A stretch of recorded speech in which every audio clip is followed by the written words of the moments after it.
ಒಡವೆಗಳು ಹೋಯ್ತು ಅಂದಾಗ ನಮ್ ಸಂಪದ ತುಂಬಾ ಬೇಜಾರು ಮಾಡ್ಕೊಂಡಿದ್ಲು. ಆ ಹುಡುಗಿ ಮನ್ಸು ಆ ಥರ. ಇವತ್ತು ಸಂಜೆನೆ ಅಮ್ಮನವ್ರಿಗೆ ಮಹಾಪೂಜೆ ಮಾಡ್ತಾಳೆ. ಆ ಪೂಜೆನ ನೋಡೋ ಅದೃಷ್ಟ ನನಗೂ ಕಲ್ಪಿಸ್ತೀರಾ? ಅಯ್ಯೋ, ನೀವು ಬರ್ದಿದ್ರೆ ಹೇಗೆ? ತಪ್ಪಿಸ್ಕೊಳ್ದೆ ಬರ್ಬೇಕು. ನೀವು ನಾಳೆ ಕೋರ್ಟ್ಗೆ ಹಾಜರಾಗಬೇಕು ಅಂತ ನೋಟಿಸ್ ಕೊಟ್ಟು ಹೋಗೋಣ ಅಂತ ಬಂದಮ್ಮ. ಅದರಿಂದಾನೇ ಸಂಜೆ ಸಂಪದ ಮಾಡೋ ಪೂಜೆ ನೋಡೋ ಅದೃಷ್ಟ ಸಿಕ್ತಿದೆ.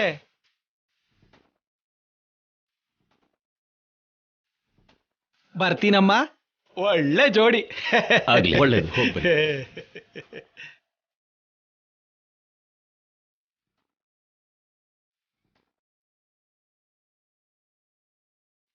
ಅಷ್ಟಕ್ಕೂ ನಿಮ್ಗೆಲ್ಲ ಬುದ್ಧಿ ಇದೆಯಾ? ನಮ್ಮೆಲ್ರನ್ನು ಕೋರ್ಟ್ ಮೆಟ್ಲ ಹತ್ತಿಸ್ದವ್ಳ ಕೈಯಲ್ಲಿ ಪೂಜೆ ಮಾಡಿಸ್ತೀರಾ? ಅಗತ್ಯ ಇಲ್ಲ.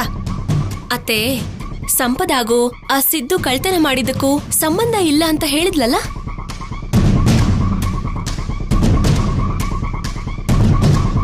ನಮ್ಮ ಒಡವೆ ಸೇಫ್ ಆಗಿ ಸಿಕ್ಕಿದ್ರು ಸಂಪದ ಇರುವಾಗ ಅದು ಸೇಫ್ ಆಗಿರಲ್ಲ ಅಂತ ತಾನೆ ಒಡವೆನ ಲಾಕರ್ ಅಲ್ಲಿ ಇಡ್ಬೇಕು ಅನ್ಕೊಂಡಿದ್ದು. ಹೌದು, ಅದು ನಿಜಾನೇ ಅಲ್ವಾ? ಆ ನಕಲಿ ಒಡವೆಗಳ ಕಳ್ತನದ ಹಿಂದೆ ಇವಳು ಕೈವಾಡ ಇದೆಯೋ ಇಲ್ವೋ ಅನ್ನೋದು ಇವತ್ತು ಗೊತ್ತಾಗ್ಬೇಕು. ಅಮ್ಮನವ್ರ ಪೂಜೆನಲ್ಲಿ ಅವಳಿಗೆ ನನ್ನ ಪರೀಕ್ಷೆನ ನಾನೇ ಇಡ್ತೀನಿ.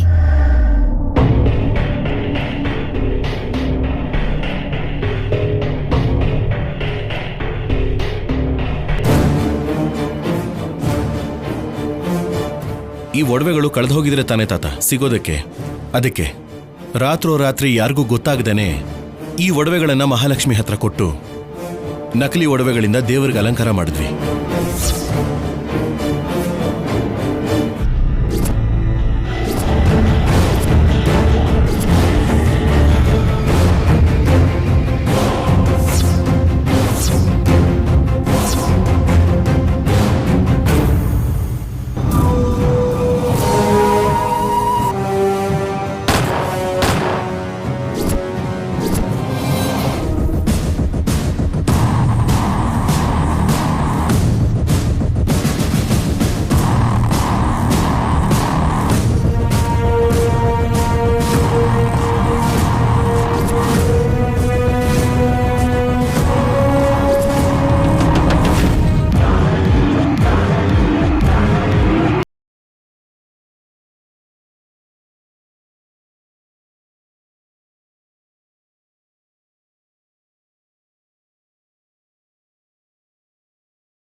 ಒರಿಜಿನಲ್ ಒಡವೆ ತಗೊಂಡು ಹೋಗು. Okay Sam. ನಿನ್ ಎಂಟ್ರಿಗೆ ತೊಂದರೆ ಆಗದಿರೋ ಹಾಗೆ ಕರೆಂಟ್ ತೆಗಿಯೋ ಕೆಲ್ಸನ ನಿಮ್ಮ ಅಕ್ಕ ಮಾಡ್ತಾಳೆ. ಆ ನಕಲಿ ಬಂಗಾರನ್ ಕದಿಯೋ ಹಾಗೆ ಮಾಡಿ ಆ ಶೌರ್ಯ ಕಲ್ಯಾಣಿ ನನ್ನ ಫೂಲ್ ಆಗೋ ಹಾಗೆ ಮಾಡಿದ್ರು. ಇವತ್ ರಾತ್ರಿ ಬಂದು ಅವ್ರಿಗೆ ರಿಟರ್ನ್ ಗಿಫ್ಟ್ ಕೊಡ್ತೀನಿ, ನೋಡ್ತಾ ಇರು.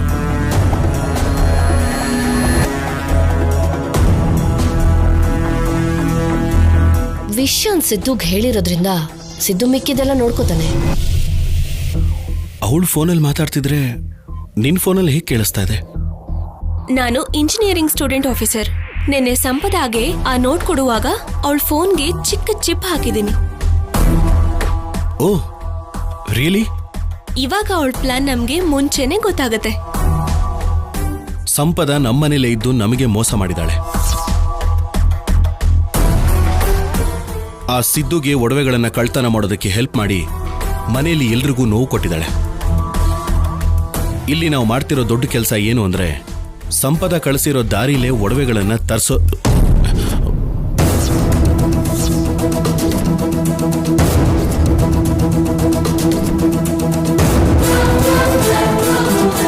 ಏನು ನೀವು ಮಾತಾಡ್ತಿರೋದು? ಬಂಗಾರ ಇದೆ ಅಂತಂದ್ರಿ, ಮತ್ತೆ ಬಂಗಾರ ಬರುತ್ತೆ ಅಂತಿದ್ದೀರಾ? ಅಯ್ಯೋ ಮಾವ, ಅಯ್ಯೋ ಕಿಚ್ಬೇಡಪ್ಪ, ನಾನು ಹೇಳೋದನ್ನ ಕೇಳು.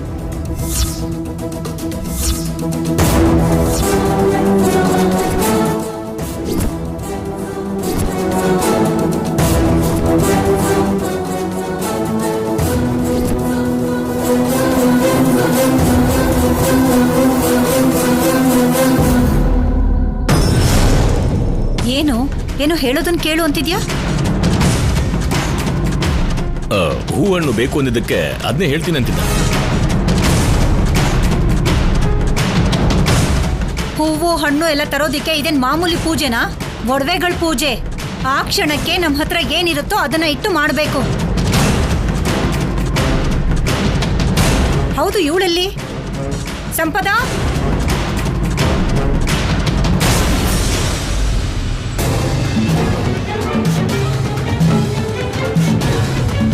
ಪೂಜೆ ಮಾಡ್ತೀನಿ ಅಂತ ಹೇಳೋದಲ್ಲ, ಏರ್ಪಾಟ್ಗಳು ಮಾಡ್ಕೋಬೇಕು. ಏನಿದ್ಯೆ ಈ ಫೋನ್ ನೋಡ್ಕೊಂಡು ಮನ್ಸೊಳಗೆ ನಗ್ತಾ ಇದ್ಯಾ?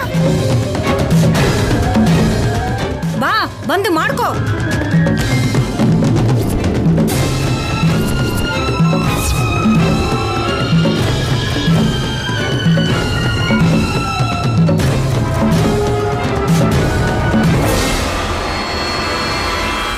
ನಿನ್ ಮೇಲ್ ನಿಮ್ಮ ಅತ್ತೆಗೆ ಯಾವತ್ತೂ ಪ್ರೀತಿ ಬರಲ್ಲ ಆದ್ರೆ ನಿಮ್ ಪುಣ್ಯ. ಈ ಫೋನ್ ಸದ್ಯ ಹೊಡೆದಾಕಿಲ್ಲ, ತಗೋ. ನಮ್ಮಮ್ಮ ಸಂಪದ ಫೋನ್ನ ಒಡೆದು ಹಾಕಿದ್ರು ಅನ್ಸುತ್ತೆ. ಆ ಸಿದ್ದು ಮುಂದೆ ಮಾಡೋ ಪೂಜೆಗೆ ಬರ್ತೇನೆ ಅಂತ ಕನ್ಫರ್ಮ್ ಆಗಿರೋದ್ರಿಂದ ಇನ್ನು ಯಾವ ಟೆನ್ಷನ್ ಇಲ್ಲ ಆಫೀಸರ್. ಆದ್ರೂ ಈ ಪೂಜೆ ನೀನ್ ಯಾಕೆ ಮಾಡ್ಬೇಕೆ?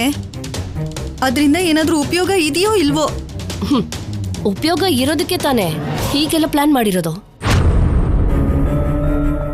ಒಡವೆ ಸಿದ್ದು ಹತ್ರ ಹೋಗ್ದಿರೋ ಹಾಗೆ ಮಾಡಿದೀನಿ ಅಂತ ಗರ್ವ ಪಡ್ತಿರೋ ಕಲ್ಯಾಣಿ ಗರ್ವನ ಮುರಿದು ಆ ಒಡವೆ ಜೊತೆ ನಾನು ಸಿದ್ದು ಹೋಗೋದು ಕಾಯಂ. ಕೋರ್ಟ್ ನೋಟಿಸ್ ಇಟ್ಕೊಂಡು ಎಲ್ಲಿ ಹೋಗ್ತೀಯಾ? ಜೊತೆಗ ಕರುಣಾಕರ್ ರಾವ್ ಕೂಡ ಪೂಜೆಗೆ ಬರ್ತಿದಾರಂತೆ. ನಾನೊಂದು ಡಿಸೈಡ್ ಮಾಡ್ದೆ ಅಂದ್ರೆ ಅದನ್ನ ಮಾಡೇ ತೀರ್ತೀನಿ. ನನ್ನ ಕೆಲಸ ಪೂರ್ತಿ ಆದ್ಮೇಲೆ ನೋಟಿಸ್ ಬಗ್ಗೆನೋ ಯಾರ ಬಗ್ಗೆನೋ ಯೋಚನೆ ಮಾಡ್ಬೇಕಾಗಿರೋ ಅಗತ್ಯ ನನಗಿಲ್ಲ. ಮತ್ತೆ ಕರುಣಾಕರ್ ರಾವ್ ಬರ್ತಾರಲ್ವಾ? ಬರೋದ್ ಕೂಡ ಒಳ್ಳೇದೇನೆ. ಕರುಣಾಕರ್ ರಾವ್ ಮುಂದೆನೆ ಅತ್ತೆ ಕೋಪ ತರಿಸಿ ಜಗಳ ಆಗೋ ಹಾಗೆ ಮಾಡ್ತೀನಿ. ಅವಾಗ ಆವೇಶದಲ್ಲಿ ನನಗೆ ಹೊಡಿತಾರೆ. ಆಗ ವಿಡಿಯೋ ತೆಗೆದಿಟ್ಕೊಂಡ್ರೆ ಸಾಕು, ನಮಗೆಲ್ಲ ವಿಧದಲ್ಲೂ ಉಪಯೋಗ ಆಗುತ್ತೆ. ನೀನ್ ಪೂಜೆ ಮಾಡ್ತೀನಿ ಅಂದ್ರೆ ದಮಯಂತಿ ಅತ್ತಿಗೆ ನಂಬೋ ತರ ಕಾಣಲ್ಲ. ನಿಂಗ್ ಗೊತ್ತಾಗ್ದೆ ಈ ಕಳ್ತನ ನಡೆಯಲ್ಲ ಅಂತ ಅನ್ಕೊಳ್ತಾರೆ. ಈ ಪೂಜೆ ಒಪ್ಕೊಂಡಿರೋದು ನಂಗ್ ಗೊತ್ತಿರೋ ಪ್ರಕಾರ ನೀನ್ ಪರೀಕ್ಷೆ ಮಾಡೋದಕ್ಕೆ. ಏನ್ ಪರವಾಗಿಲ್ಲ, ಯಾರು ಎಷ್ಟೇ ಪರೀಕ್ಷೆ ಇಟ್ರು ನಿಮ್ಮ ತಮ್ಮ ಒಡವೆಗೋಸ್ಕರ ಬಂದೇ ಬರ್ತಾನೆ. ಇವ್ರು ನನಗೆ ಹಿಂಸೆ ಕೊಡೋ ಹಾಗೆ ನಾನ್ ನೋಡ್ಕೋತೀನಿ. ಸೊ ಆ ಕರುಣಾಕರ್ ರಾವ್ ಸಾಕ್ಷಿಯಾಗಿ ಇವ್ರು ನನ್ ಮೇಲೆ ಕೈ ಮಾಡಿದ್ರೆ ಕೋರ್ಟ್ ಗದೆ ಆಧಾರ ಆಗುತ್ತೆ. ಅದರಿಂದ ಈ ಮನೆ ಜೊತೆ ಇರೋ ಸಂಬಂಧನ ಬೇರೆ ಮಾಡಬಹುದು. ಬೇಕು ಅಂತಾನೆ ನನಗೆ ನೋವು ಕೊಟ್ಟಿದ್ದಾರೆ ಅಂತ ಈ ಫ್ಯಾಮಿಲಿನೇ ಜೈಲ್ಗೆ ಹಾಕ್ಸ್ಬೋದು. ನಿನಗೆ ಅಷ್ಟು ನಂಬಿಕೆ ಹೇಗಿದೆಯೋ ನನಗಂತೂ ಅರ್ಥ ಆಗ್ತಿಲ್ಲ. ಆಮೇಲೆ ಅರ್ಥ ಆಗುತ್ತೆ. ಇವಾಗ ನಾನು ಹೇಳೋಷ್ಟು ಮಾಡಿ ಸಾಕು, ಆಮೇಲೆ ನಿಂಪಾಲ್ ನಿಮಗ್ ಬರುತ್ತೆ. ಈ ರಾತ್ರಿಗೆ ನನಗೂ ಈ ಮನೆಗೂ ಇರೋ ಅಗತ್ಯ ತೀರ್ ಹೋಗುತ್ತೆ.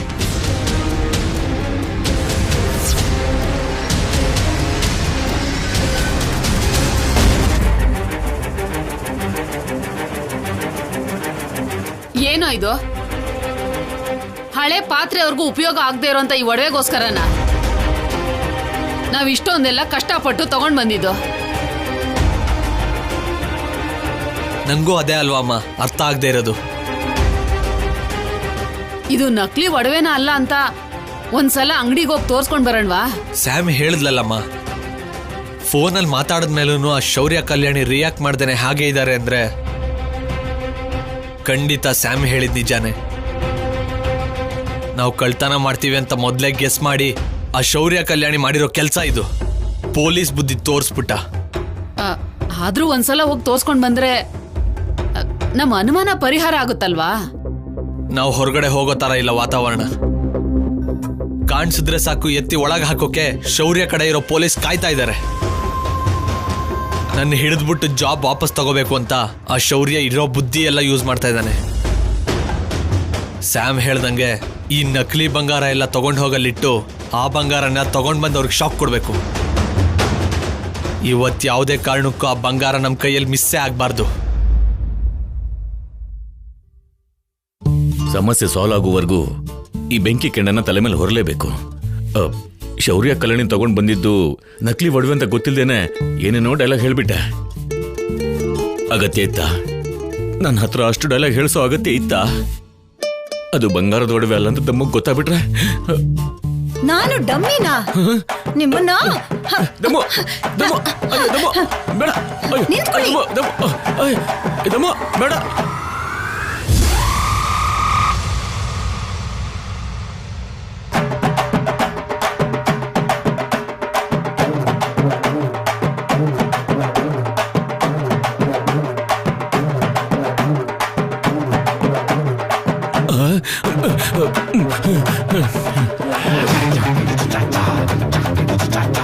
ಊಹೆನೇ ಇಷ್ಟು ಭಯಾನಕವಾಗಿದ್ರೆ ನಿಜವಾಗ್ಲೂ ಆದ್ರೆ ಏನ್ ಕತೆ?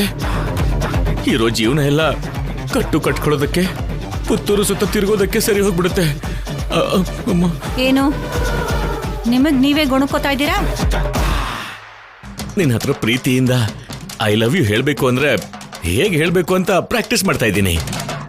ಚಿ ಸುಮ್ನೆ ಇರ್ರಿ. ಮೊಮ್ಮಗು ಹುಟ್ಟಿದ್ಮೇಲೂ ಇನ್ನು ಈ ಮಾತುಗಳೆಲ್ಲ ಯಾಕೆ? ನೀನ್ ಹಾಗೆ ನಾಚಿಕೆ ಪಡ್ಬೇಡ್ವೆ, ತಡ್ಕೊಳಕ್ಕಾಗಲ್ಲ. ಯಾಕೆ ಅಷ್ಟು ಅಂದವಾಗಿ ಕಾಣಿಸ್ತಾ ಇದ್ದೀನಾ? ಹೌದು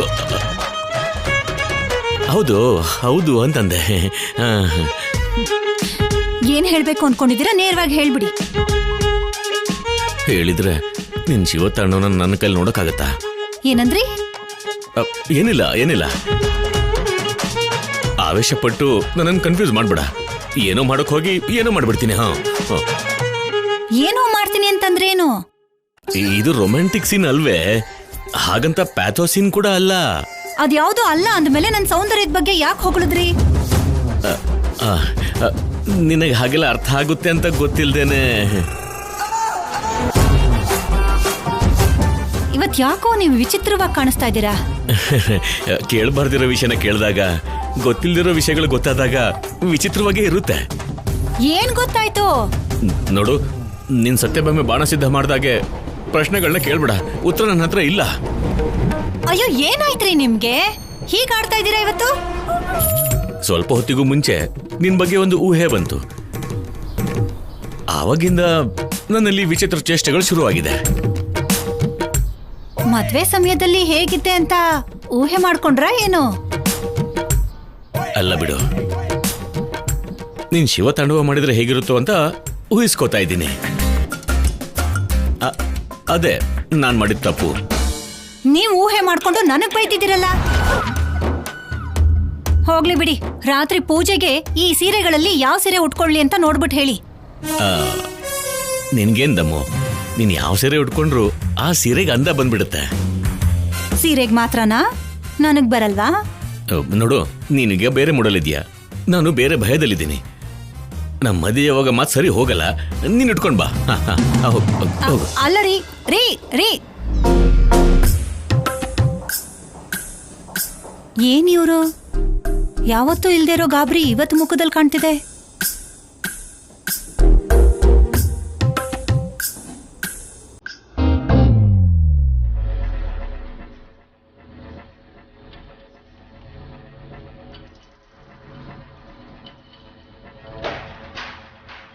ಆಫೀಸರ್, ನಿಮ್ ಪೂಜಾರು ಬರ್ತಿದಾರಾ?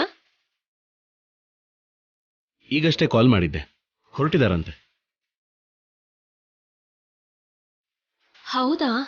ಹಾಗಾದ್ರೆ ಸಂಪದಾಗೆ ಅಮ್ಮನವರು ಕಾಣಿಸೋದು ನಿಜ ಅಂತ ಆಯ್ತು.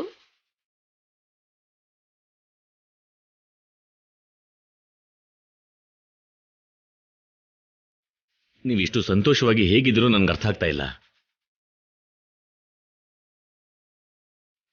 ನಕಲಿ ಒಡವೆನ ತಂದು ಇದೇ ಅಸ್ಲಿ ಅಂತ ನಿಮ್ಮತ್ತೆನ ನಮ್ಮತ್ತೆನ ನಂಬಿಸಿದ್ದೀರಾ. ಅಲ್ಲಿವರೆಗೂ ಚೆನ್ನಾಗೇ ಇದೆ ಕಲ್ಯಾಣಿ. ಆದ್ರೆ ಈ ವಿಷಯ ಹೊರಗಡೆ ಬಂದ್ರೆ ಕತೆ ಮುಗ್ದೋಗುತ್ತೆ. ನೀವೇನ್ ಟೆನ್ಷನ್ ಮಾಡ್ಕೋಬೇಡಿ ಮಾವ, ಎಲ್ಲ ಒಳ್ಳೇದೇ ಆಗತ್ತೆ. ನಮ್ಮ ಆಸೆ ಕೂಡ ಹಾಗೇ ನಡಿಬೇಕು ಅನ್ನೋದು. ಅಲ್ಲ, ನಾವಿಷ್ಟೆಲ್ಲ ಪ್ಲಾನ್ ಮಾಡಿದೀವಲ್ಲ, ಸಿದ್ದುನೇ ಬರ್ದೆ ಹೋದ್ರೆ? ಖಂಡಿತ ಬರ್ತಾನೆ. ಅವನಿಗೆ ಬೀಸಿರೋ ಬಲೆ ಅಂಥದ್ದು. ನಾವು ತಂದಿದ್ದೆ ಒರಿಜಿನಲ್ ಒಡವೆ ಅಂತ ಸಂಪದ ನಂಬಿ ಟೆನ್ಷನ್ ಮಾಡ್ಕೊಳ್ಳೋ ಹಾಗೆ ಮಾಡದ್ವಲ್ಲ. ಸಂಪದ ನಂಬದ್ಲು ಅಂದ್ರೆ ಅವನು ಕಣ್ಮುಚ್ಕೊಂಡು ನಂಬ್ತಾನೆ. ಆ ನಕಲಿ ಒಡವೆಗಳಿಗೋಸ್ಕರ ಕಷ್ಟಪಟ್ಟು ಒರಿಜಿನಲ್ ಒಡವೆಗಳನ್ನ ತಗೊಂಡ್ ಬರ್ತಾನೆ. ಏನು ಒರಿಜಿನಲ್ ಒಡವೆಗಳು ಅಂತಿದ್ದೀರಾ?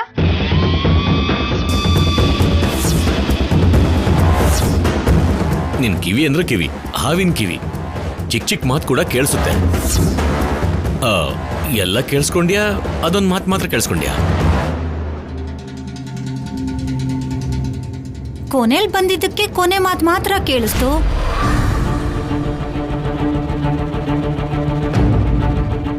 ಒರಿಜಿನಲ್ ಒಡವೆ ಸಿಕ್ಕಿರೋದಕ್ಕೆ ನಿಮ್ಗೆ ಎಷ್ಟು ಖುಷಿ ಆಗಿದೆ ಅಂತ ಮಾವ ಹೇಳ್ತಾ ಇದ್ರು. ಅದ್ರ ಬಗ್ಗೆನೇ ಮಾತಾಡ್ತಾ ಇದ್ವಿ ಅತ್ತೆ. ಸರಿ ಬಿಡು, ಪೂಜಾರಿಯಲ್ಲಿ ಆಫೀಸರ್ ಕಾಲ್ ಮಾಡಿದ್ದಾರೆ, ಬರ್ತಿದಾರಂತೆ. ಸರಿ ತಗೋ, ಇದು ನನ್ನ ಒಡವೆಗಳು, ಜೋಪಾನವಾಗಿ ನೋಡ್ಕೋಬೇಕು. ಹೌದು, ನಿನ್ನ ಒಡವೆಗಳಲ್ಲಿ ಅಮ್ಮನವ್ರ ಅಲಂಕಾರಕ್ಕೆ ಕೊಡಲ್ವಾ? ಯಾಕೆ ಕೊಡಲ್ಲ? ಅವ್ರು ಮೊದಲೇ ಕೊಟ್ಟಿದ್ದಾರೆ. ಈ ಒಡವೆನ ತೊಳೆದು ಅಮ್ಮನವ್ರ ಅಲಂಕಾರದಲ್ಲಿ ನೋಡಿ. ಹರಕೆ ನಂದಾಗಿರ್ಬೇಕಾದ್ರೆ ಪೂಜೆ ಕೂಡ ನಂದೇ ಅಲ್ವಾ? ಆ ಒಡವೆನೆಲ್ಲ ನಾನೇ ಅಲಂಕಾರ ಮಾಡ್ತೀನಿ. ಏನೇ ಗಾಳಿಲಿ ಹಾರ್ತಿದ್ಯಾ? ಗುದ್ದಿದ್ರೆ ಗಾಳಿಲೇ ಹಾರೋಗ್ಬಿಡ್ಬೇಕು.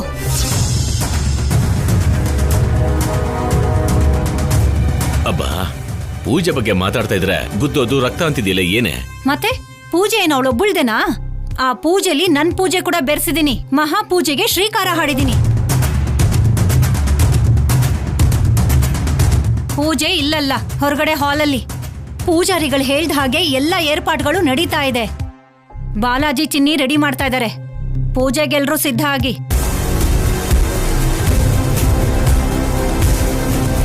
ನನ್ನ ಒಡವೆಗಳನ್ನ ನಾನೇ ಅಮ್ಮನವ್ರ ಹತ್ರ ಇಡ್ತೀನಿ.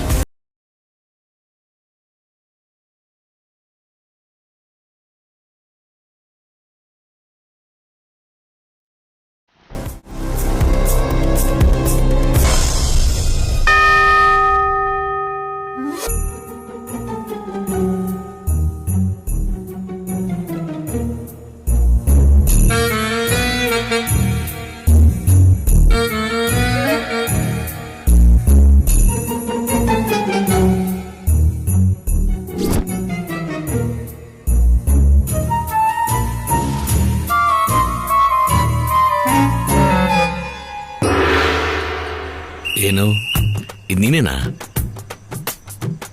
ಆದ್ರೂ ಒಡವೆಕಿನ್ನು ನೀನು ಹಾಕೊಂಡಿದ್ಯಾ? ತೆಗಿಬೋದಲ್ವಾ? ಇನ್ನೂ ಟೈಮ್ ಇದೆಯಲ್ರಿ, ಅಲ್ಲಿವರೆಗೂ ಹಾಕೋತೀನಿ ಬಿಡಿ. ಮತ್ತೆ ಇದನ್ನ ಲಾಕರ್ ಅಲ್ಲಿ ಇಟ್ರೆ ಯಾವಾಗ ತರ್ತಾರೋ ಏನೋ. ಅದಕ್ಕೆ ನನ್ನ ಆಸೆನ ತೀರಿಸ್ಕೋತೀನಿ ಬಿಡಿ. ಸೂಪರ್ ಆಗಿದ್ಯಾ. ಈ ಒಡವೆಲಿ ಇನ್ನೂ ಅಂದವಾಗಿ ಕಾಣಿಸ್ತೀಯಾ. ಹಾಲ್ ಗ್ಲಾಸ್ ತಗೊಂಬದಮ್ಮು, ಹಳೆ ನೆನಪಿಗೆ ಹೋಗ್ಬೇಡ. ಹೌದು, ಮತ್ತೆ ನೀವು ನಾನು ಬೆಡ್ರೂಮ್ಗೆ ಹೋಗೋದಿಕ್ಕೆ ಹಾಲಿನ ಗ್ಲಾಸೇ ಅಡ್ಡ ಬಂದಿರೋದು. ಮತ್ತೆ ಹೋಗಕ್ಕಾಗಲ್ಲ ಅಂತನಾ? ಹೋಗಕ್ ಇಷ್ಟ ಇಲ್ಲ ಅಂತನಾ? ಛೀ, ಸಾಕು ನಿಲ್ಲಿಸ್ರಿ. ನಾನ್ ರೆಡಿ ಆಗಿರೋದು ಪೂಜೆಗೆ. ಓ ಹೌದಲ್ವಾ? ಆದ್ರೂ ಸಂಪದ ಮಾಡ್ಬೇಕು ಅನ್ಕೊಂಡ್ರ ಪೂಜೆಗೆ ನೀನ್ ಒಪ್ಕೊಳ್ಳೋದಂದ್ರೇನು? ಅವಳಿಗೋಸ್ಕರ ಏನಲ್ಲ, ಒಡವೆಗಳು ಹೋಯ್ತಲ್ಲ ಅಂತ ದುಃಖ ಪಟ್ಟೆ. ಅದು ಮತ್ತೆ ಸಿಕ್ತು, ಅದಕ್ಕೋಸ್ಕರನಾದ್ರೂ ಪೂಜೆ ಮಾಡಿಸ್ಬೇಕಲ್ವಾ? ಅದು ಅಲ್ದೆ ಆ ಸಿದ್ದುನ ದೂರ ಮಾಡಿರೋ ಹಾಗೆ ಇವಳಿಗೂ ಅವನಿಗೂ ಯಾವುದೇ ರೀತಿ ಸಂಬಂಧ ಇಲ್ಲ ಅನ್ನೋ ತರ ನಾಟಕ ಆಡ್ತಿದ್ದಾಳೆ ಇವಳು. ಅದು ಕೂಡ ನನಗೆ ಗೊತ್ತಾಗ್ಬೇಕು.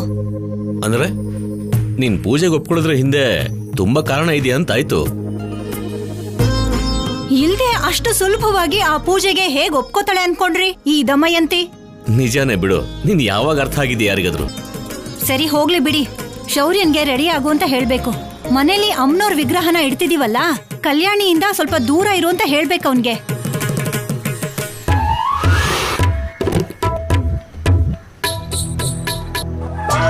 ಕಲ್ಯಾಣಿ